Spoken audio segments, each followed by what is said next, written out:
یه موزیک بزن ببینیم بلدی؟ بله بلد هستم. بزن دیگه بزن. چی گفتی؟ امین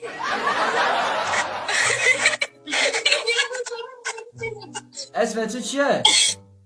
ملیکا کار نیه. ملیکا تو بسیار خوشگل هستی. ایرانی نیستی؟ نه من تاجیک هستم، از تاجیکستان. اسم تو چیه؟ نرجس. نرجس؟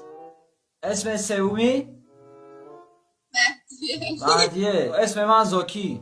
یه آهنگ ایرانی میخونم گوش بدین دخترها. من خوب میخونم ایرانی رو که بد میخونم. اوکی؟ Let's go.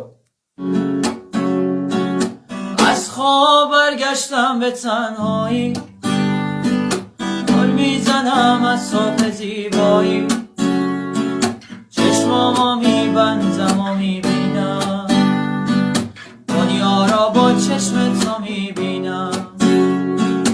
دنیای من با عشق درگیره، عشقی که تو نباشه